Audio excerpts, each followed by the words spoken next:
Good morning from Manila and Singapore, and good evening from Brazil. Welcome to the intimate online press conference for Bianca Del Rio's Dead Inside Tour in Manila. And of course, Queen Bianca herself.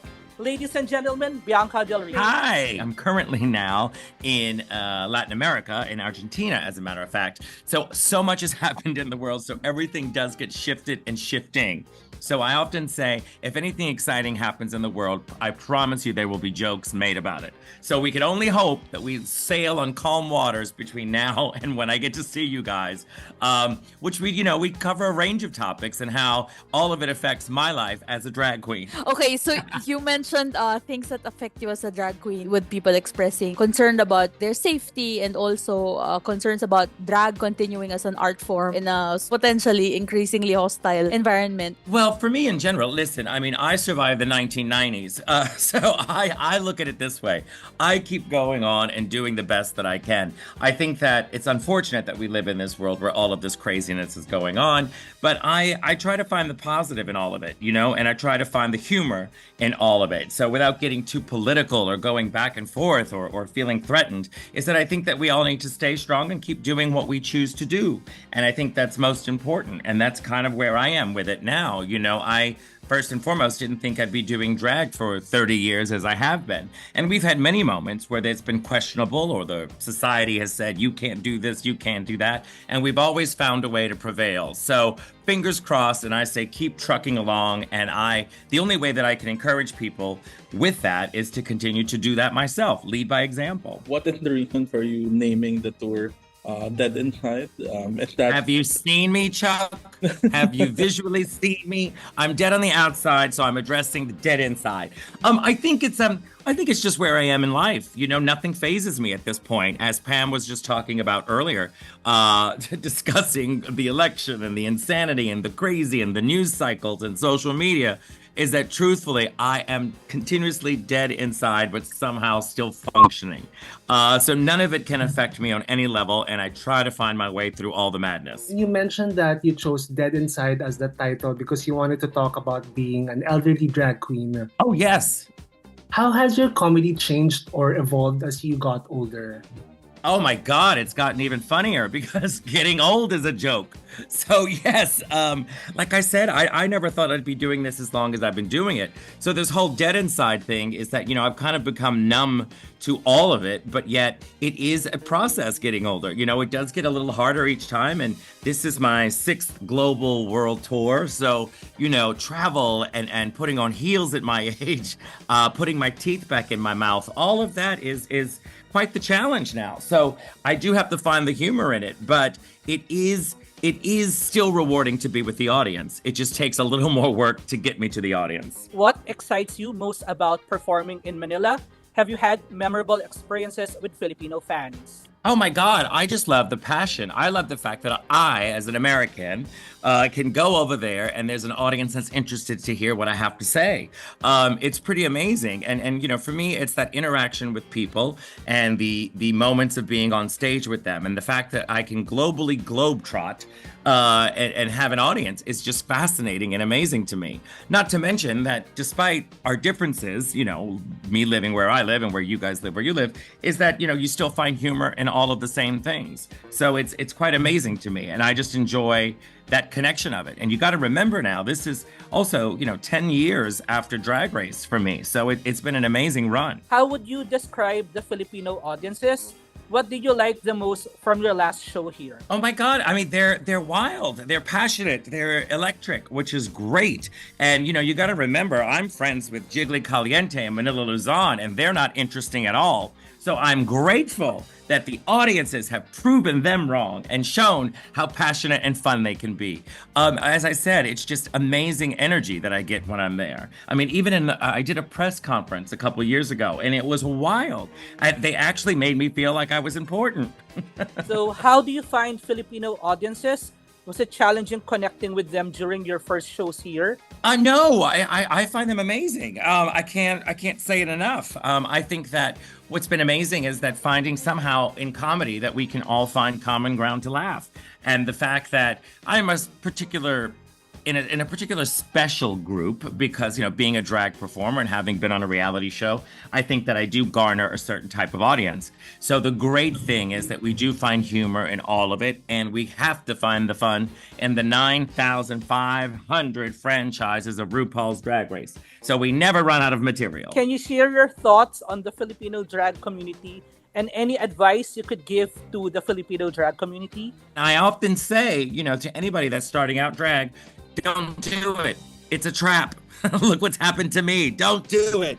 Get a real job, stay in school, become a doctor, help the world. No, I often tell people that, if they're interested in drag, that just run with it. There is no right or wrong way to do it. I'm the perfect example of that. I think that you need to find where your passion lies and just run with it and trust your instincts. It's the best advice people gave me when I started out, and it's just kind of rang true still to this day. What are your best moments in the tour so far? Oh, I haven't even processed them yet. I have to say, it's been a wild ride. I mean, I've been in a snowstorm. I have been in freezing temperatures. I was just in a jungle last night in Brazil. I think it's just never knowing what to expect, going to these venues. And despite all of the craziness that's surrounding it, whether a flight delay or whether losing my luggage, somehow there's an audience there to lift me up. So I think each night having that audience there, and also I must say the meet and greets that I get to do before the show is really a special part because I get to actually chat with, a group of people before the show and feel the energy and find out what's going on locally and who they're mad at, who they're happy with, who's they're in a relationship with. I get all the gossip then.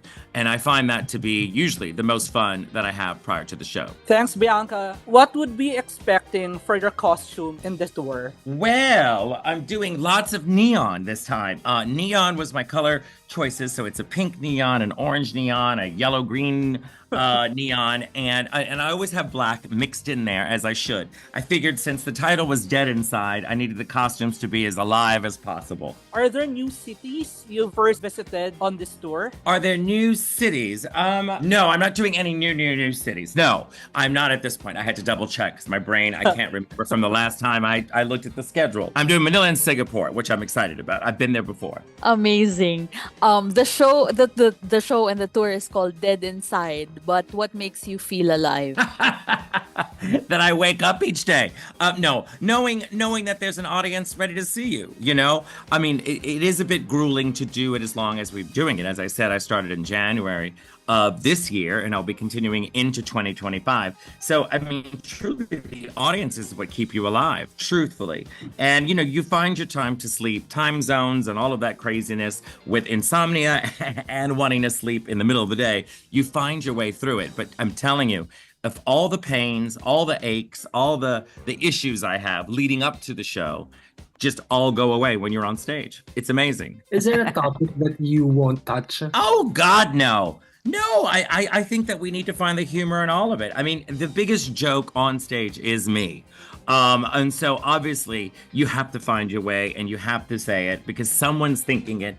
And also finding that a joke is a joke. It's not so much about an honest opinion or arguing with someone politically. It's literally a joke. And I think if you go in with that mindset, realize that I'm a big joke. I'm a 49-year-old man in a wig wearing neon clothes, calling a show Dead Inside, you kind of get where you're coming from. It's really all about delivery. And I think if you're coming to the show, you have a good sense of humor and keep your mind open and let's laugh. We have to. There's no way out of here without laughing. This will be your third time in the Philippines. If you're given like a free day or maybe like half a day or a day to spend the day in touring the Philippines, is there anything in particular that you have in mind for that? Oh my God, you think I think that far in advance? Oh, you're much better than me, Chuck. Well, I need to do this. Maybe I need to ask our viewers. I need them, our viewers / listeners or whoever is reading this, to give me a list of what I should do. Because I always miss out on all the fun because the schedule is usually very, very tight. It sounds very glamorous with all the places I get to go, but I don't really have the time off. So maybe I should ask the viewers and everybody involved to give me a list of where I should go, what I should do, and I would gladly report on all of it. I would love it. I would love to have a list of touristy things that I need to experience or not so touristy things, some stuff that might be really authentic to the country that I need to witness. Because usually all I see is the airport, my hotel, the theater. So I'm happy to try something new. Bianca, you had an amazing pre-show music playlist in 2022. What's on your latest music playlist? Oh my God, y'all are so into it. I cannot, you know what? We have at least 4 rotating pre-show lists.